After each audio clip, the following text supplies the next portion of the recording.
Graça e paz para todos os amados.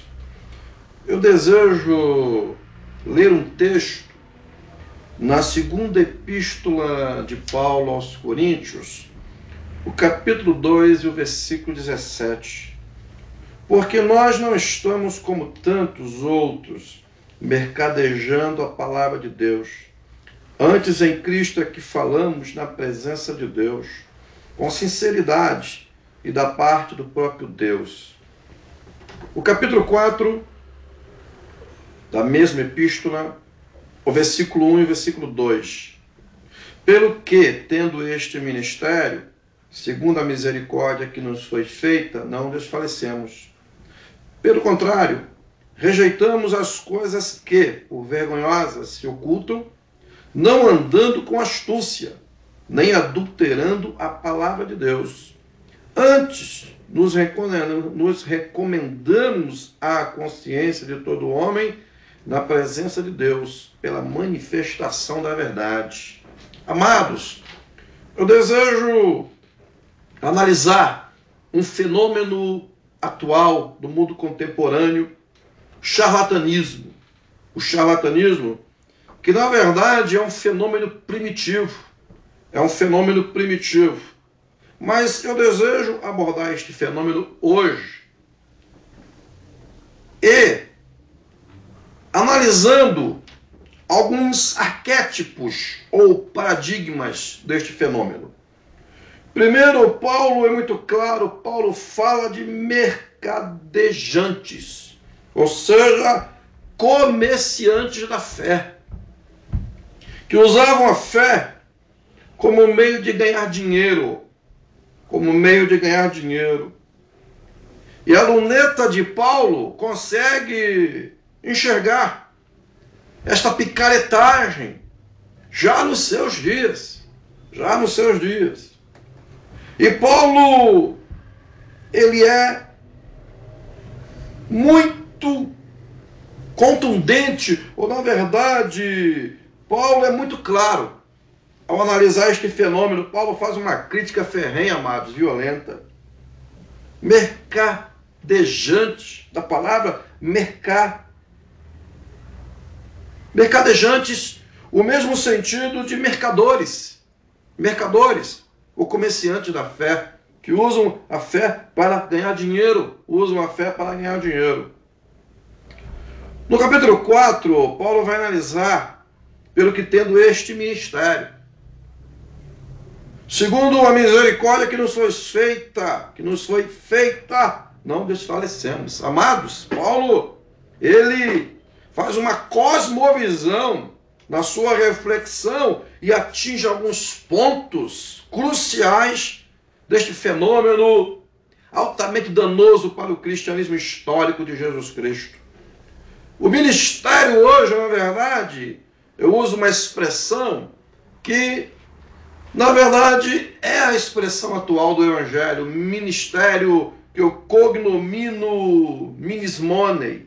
Na verdade, o Evangelho que canaliza-se no dinheiro e busca o dinheiro de forma afânica, de forma frenética. O Evangelho money. Na verdade, é o Evangelho do dinheiro, é o Evangelho da propinagem, do negócio. E alguns fazem qualquer coisa para ganhar dinheiro com o Evangelho. E Paulo, ele é muito claro que é necessário rejeitar essas coisas. Porque elas não edificam o corpo de Cristo. O que nós temos hoje em alguns púlpitos, em algumas liturgias, são bad boys, gospels, que estão nos púlpitos solapando a verdade histórica do Evangelho de credo histórico e divino. O Evangelho está perdendo sua essência, sua verdade, sua ortodoxia. Eu sou um defensor desta ortodoxia, desta apologia, desta apologética. Paulo vai adiantar um pouco mais a sua argumentação, ele vai ampliar um pouco mais o seu discurso, e Paulo vai falar-nos algo importantíssimo. Qual é? Paulo vai falar o seguinte: eles usam a astúcia e são adulteradores da palavra. Amados, esses dois termos são coloquiais, são importantes para a nossa leitura. Primeiro que a expressão astúcia vem do grego kubeia, e o sentido é malandragem, queridos. O cara usar de uma certa malandrice para se dar bem, para conquistar seus apelos histéricos, para conquistar seus glamoures, para conquistar suas benesses, para conquistar o que ele almeja e tanto deseja. Paulo também usa a expressão adulteradores da palavra. Adulteradores da palavra, ou seja, estão traindo a palavra, são traidores da verdade, estão traindo a verdade bíblica.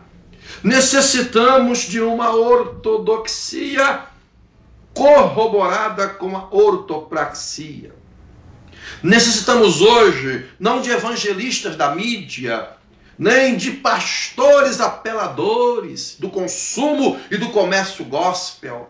O que necessitamos é de um evangelho histórico, mais genuíno, mais cabal, mais capaz de confrontar heresias mentirosas e comércios exacerbados, aproveitacionistas e oportunistas. Amados, precisamos de um pouco de ortodoxia, de doçura cristológica, de uma apologia mais embasada nas Escrituras. Eu rogo ao Senhor, de forma concomitante com os meus ouvintes, com aqueles que ouvem e assistem pastor José Barbosa, que Deus levante apologetas sérios.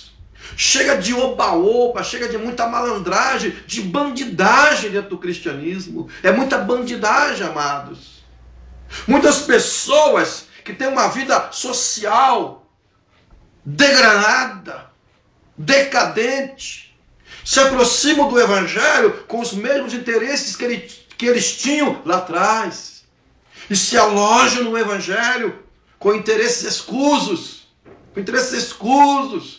Na verdade, o desejo dessas pessoas não é o reino, não é a escritura, mas é um interesse econômico. E nos deixou uma expressão muito linda. Quem nos deixou uma expressão muito linda, muito interessante e muito viável para este momento foi Marcuse, quando ele diz que o drama do homem moderno é econômico.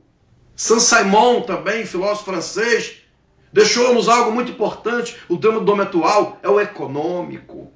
Mas que Deus nos ilumine. Que o nosso evangelho não seja um evangelho do interesse. O evangelho mesquinho, pobre, podre, nojento. Mas que seja um evangelho genuíno. Um evangelho realmente acoplado, agregado à profecia histórica, à ortodoxia de Deus, à apologética cristológica. Eu estou cansado, como diz uma música de um certo titã. Eu não aguento mais ver tanto comércio, ver tanto consumo no meio evangélico. Mas que Deus nos ilumine e nos revele esta verdade maior. Que Deus faça de você, meu ouvinte querido, aquele que estará me ouvindo agora e me assistindo, um apologeta, um ortodoxo. Que Deus te levante para ser um apologeta bíblico, um ortodoxo bíblico, pois estou cansado de contemplar tanta picaretagem e tanta bandidagem no meio evangélico. Mas sei que Deus tem ao seu lado pessoas sérias e comprometidas com esta verdade, com a ortodoxia. Eu quero ortodoxia, estou cheio do charlatanismo. Graça e paz.